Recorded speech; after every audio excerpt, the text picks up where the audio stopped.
Magpunta naman tayo dito sa balitang flood control. Itong hayop na ito, si Alcantara, nag-withdraw na siya ng kanyang unang sinumpaang salaysay. Pakinggan natin. Matapos umamin sa kanyang papel sa multi-billion peso flood control corruption scandal, tila nagbago ang ihip ng hangin para sa isa sa tinaguriang BGC Boys. Sa kanyang inihaing counter affidavit, sinabi ni Henry Alcantara na wala siyang kinalaman sa anumang kickback scheme o... Wala daw kinalaman si Alcantara sa anumang kickback scheme. Gago, di ba? Nagsuli ka ng pera eh. Putangin na mo.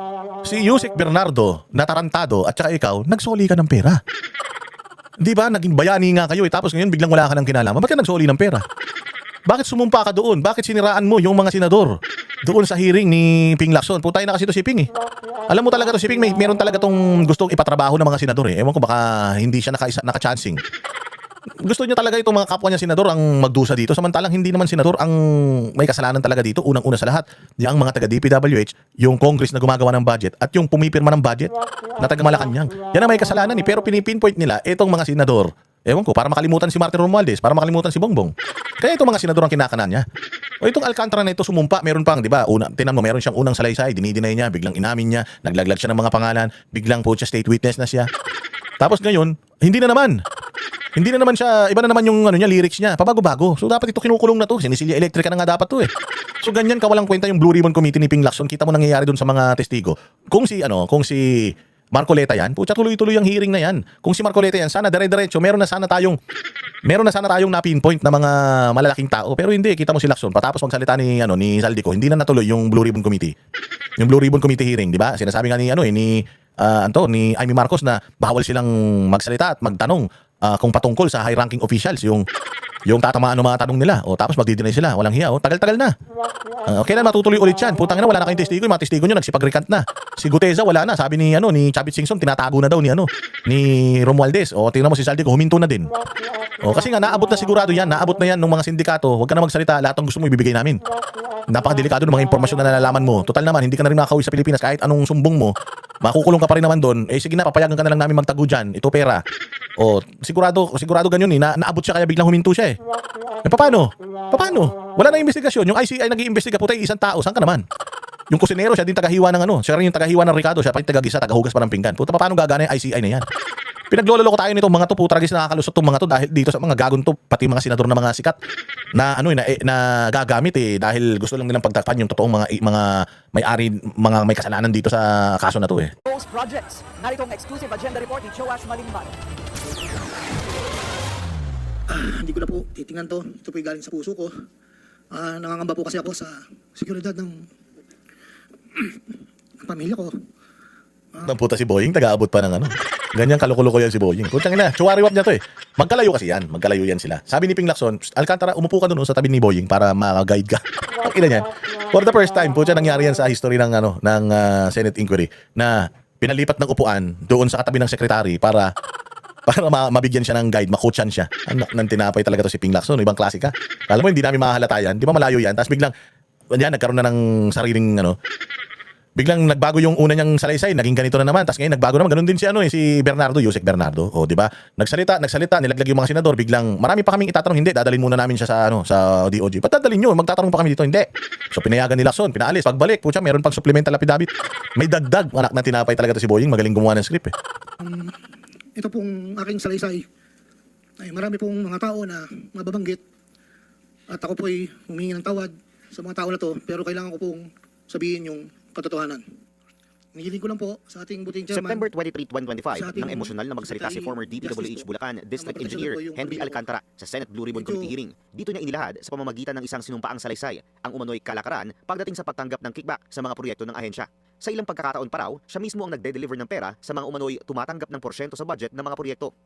Inayos ko po lahat yun at dinala ko po sa tauhan lang po ni Senator Joel somewhere in Bukawi po. Ayan naglaglag ng mga pangalan, Senator Joel.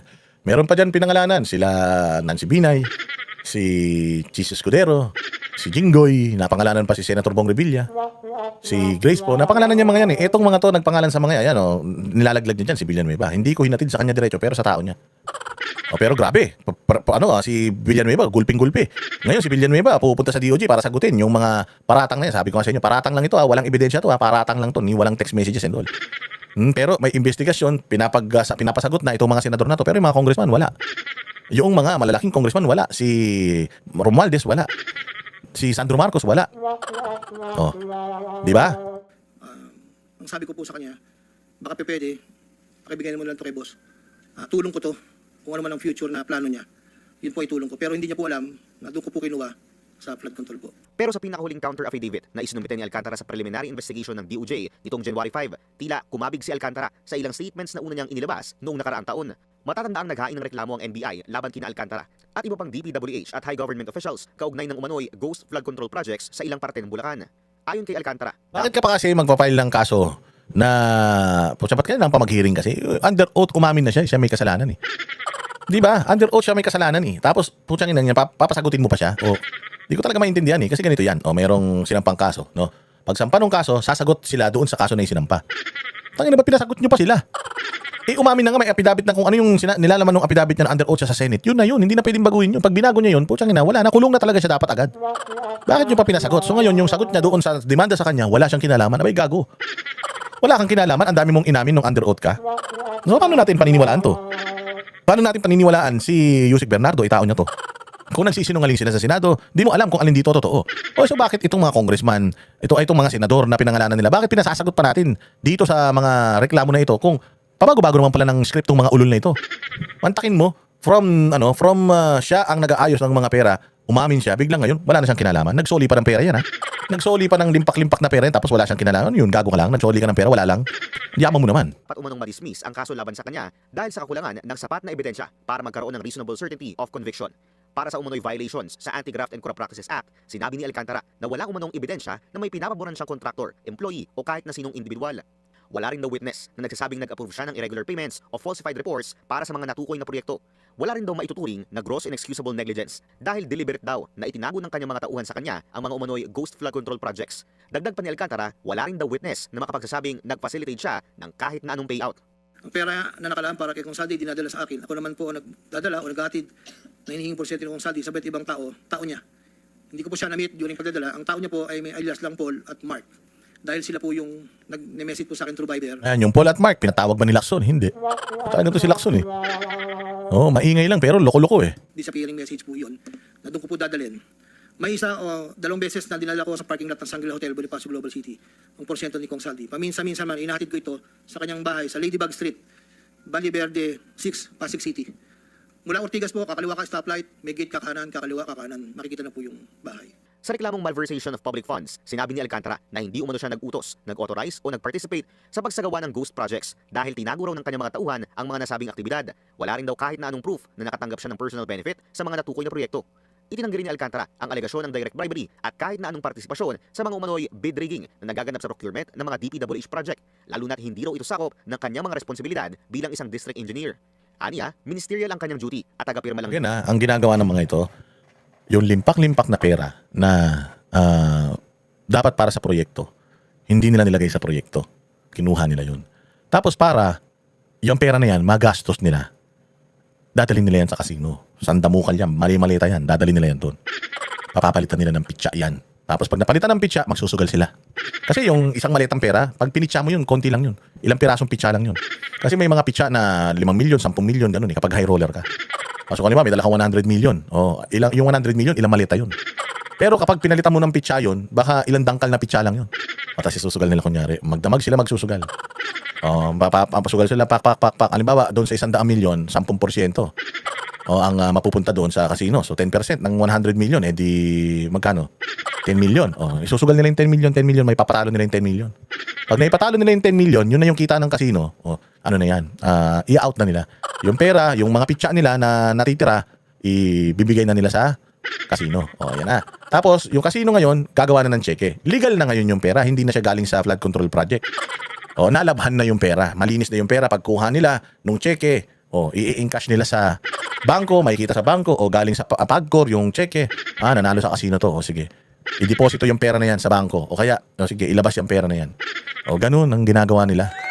Kaya ngayon, pag tinignan mo talaga yan, makikita mo yung mga transactions, pag chinek ng Anti-Money Laundering Council, pag tinignan mo yung transactions, galing sa mga legitimate businesses, mga casino.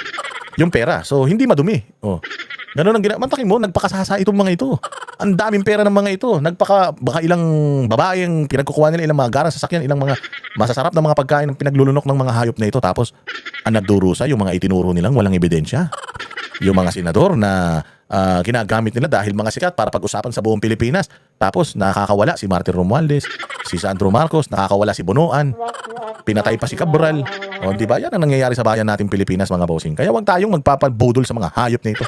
O, lagi natin tatandaan, mga boss, ha? Lagi natin tatandaan na itong bayan natin, hindi mangyayari itong mga korupsyon na ito kung hindi natin papayagan. Mabuti ngayon kahit papaano, nagiging aware tayo, nalalaman na natin yung proseso, nagiging matalino tayo, kaya lang nalulusutan pa rin tayo. Bakit? Kahit gaano kaganda yung budget na ipinasa ngayon 2026, kahit nasabihin nilang gaano kalinis, kung nandiyan pa rin yung mga magnanakaw, kung nandiyan si Bongbong, nandiyan si Romualdez, nandiyan pa rin yung anak, yung mga sekretary ng mga magnanakaw, nandiyan pa rin, maniwala kayo. They will find ways na yung perang malinis, yung budget na malinis, manakaw sa inyo. Oh. Anong paraan para matapos itong problema natin to sa bayang Pilipinas? Mawala lahat sa posisyon yan. Naturally or forcibly. Pero wag natin puwersahin, mas maganda na talagang gamitin natin yung ating boses, yung ating collective efforts para i-expose lahat ng katiwalian nila dahil natataranta talaga sila kapag may bumabati ko sa kanila. Kaya nga grabe ang ginagawa nilang effort para matrace taga saan ba itong vlogger na ito. Ano ba tong vlogger na ito? Abutin natin, alokan natin ang pera. Kapag hindi tinanggap yung pera, gamitin natin yung pera para pakulong ito, patayin ito. Ganun ang gustong gawin ng mga yan. Kaya maraming mga vloggers na dating Duterte bumaliktad dahil nasilaw sa pera. Napakaswerte natin dahil meron pa rin na mga vloggers na talagang matatapang lumalaban sa katiwalian at hindi nagpapatakot sa mga hayop na yan. O, kaya i-like, i-share ninyo yung mga content natin para makarating sa mas marami pang Pilipino. Magkita-kita tayo ulit sa susunod na vlog. Mabuhay ang bayang Pilipinas.